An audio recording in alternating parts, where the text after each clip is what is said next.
everybody, and welcome back to a new Kerbal Space Program Kentauri Dreams video. We start out today's video, instead of with a build time lapse, we start out testing something that I had done between these two episodes. It's testing two things. I built an orbital construction dock. The first of many, probably. Just to check that I can actually build something in orbit. Today I didn't build anything, but I just made sure I had all the resources, material kits, specialized parts, everything that you need. Bit of a wongly docking here. And you just got to see a bit of the interior of the module. A nice little thumbnail shot.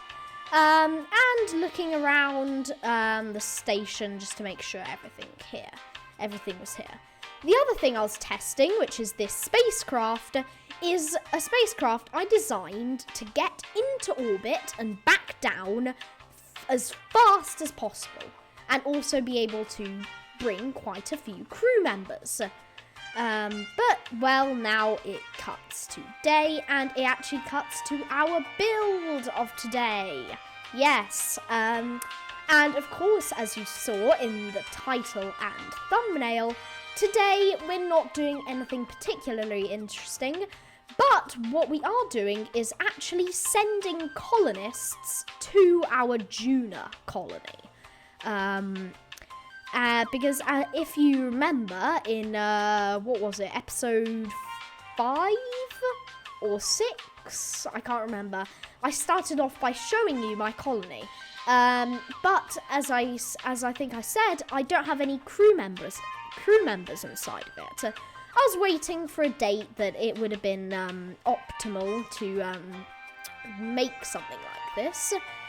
And I made only a very basic nuclear tug stage, 4 LATNRs, and a little array of solar panels. Here I'm just building I'm building the first of fairings because I made 2 iterations, and just changing some of the Latner settings. Here we're just strutting everything together, and I shouldn't really be explaining the build, I think it's very simple. And here's the first time I think I've ever used the skiff engine, because it's a J2 replica, I know that, but it's never really ever been that useful for me.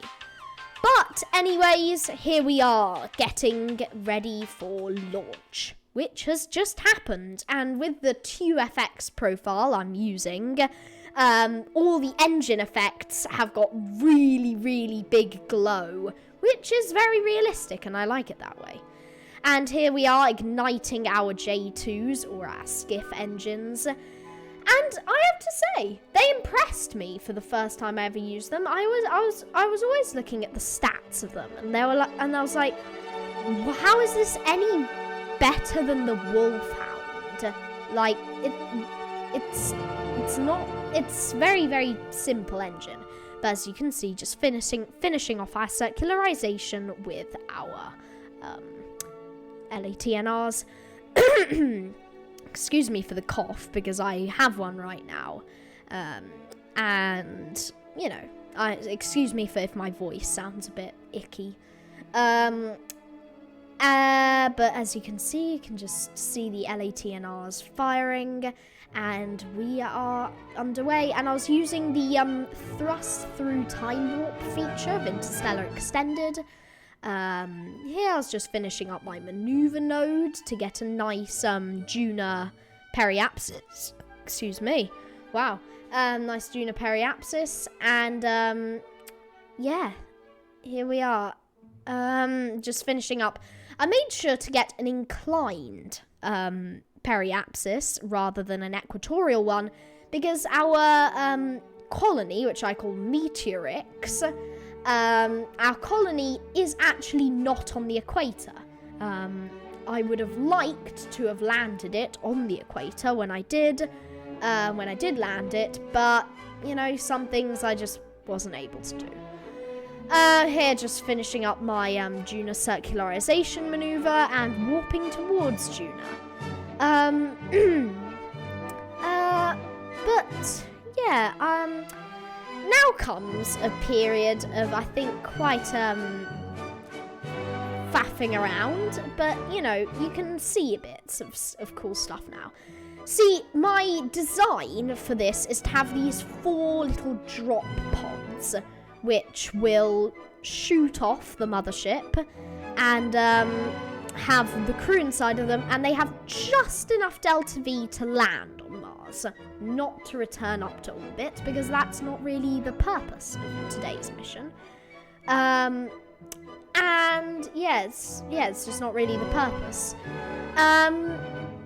So here we are, making a trajectory, but I'm gonna tell you now, spoiler alert, this trajectory ended up bringing us over 20 kilometers off target. Very quickly here, just landing, and yes, look at that, we've landed. And we get a surface sample and waddle around a little bit, get back into the craft, and wait for morning, which has now happened. And at this point, I decided to walk run, because I didn't have any other choice. I just didn't have any other choice. And my plan was to run over here, grab the rover that I'd previously put over here, and then with the rover come back to the Tethys command pod and just stay there. And as you can see here, I'm just flying a bit using my jetpack, and yeah, here we end up landing. Not so graceful of a landing, but we run again, and I was getting a bit impatient at this point, so I did a bit more running, and at this point, for me, it had been about, 30 minutes of running, and I'd only gotten halfway, so I was pretty, out of spirit, and here you got a bit of view of, inside the, from a Kerbal's eye view. But at this point, I think quite soon, I just got a bit bored. But this was a fatal mistake, because I ran out of EVA propellant only about 100 meters near the colony. So I just decided to cut over to when I actually got my second crew member into the module. And here you can see my amazing rover. The fact that it can go about 100 kilometers per hour is pretty cool, in my opinion. And whilst it did do a bit of swazzling about, after this little hill, we ended up reaching the command module, only to realise that there was nobody in there, and I'd made this entire mission for no reason, which was pretty annoying. But Bill didn't seem to really mind. So I switched to the, I called it the Squid Colony Transportation Module, and time warped over another quite a few times, so that again, the inclination is correct.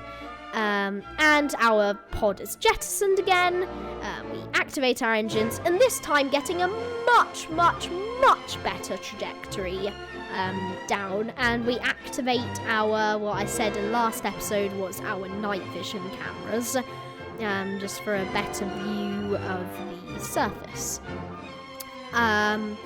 And, well, yes, we just finally land the pod here, and we switch over to our rover so that we can get the crew members into the colony. I forgot that you can't get any charge during the day, and when I also saw the sandstorm, I also thought it'd be a better idea to just get going. Whilst initially it was slow, it very quickly picked up speed here, accelerating to my lovely 30 meters per second. flying around, and I was listening to some pretty funky songs, I seem to remember, going along here. And, well, finally we reached the pod, really overshooting, because we were going at an incredible speed.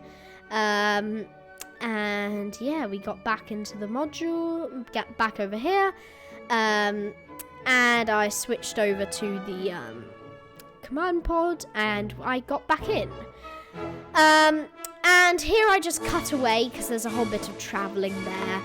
And I cut away to the point where I'd put one of the 2 crew members into the lab, and Jebediah rode the rover all the way over back here, again doing a massive skid before actually reaching here. And Valentina hops happily into the main module. I was messing around with TUFX here a bit on that trip back, which made me completely forget about the fact that I was right here. More messing around with TUFX, and I found this profile that looks really, really good in IVA. And yes, there we are. So I hope you've enjoyed.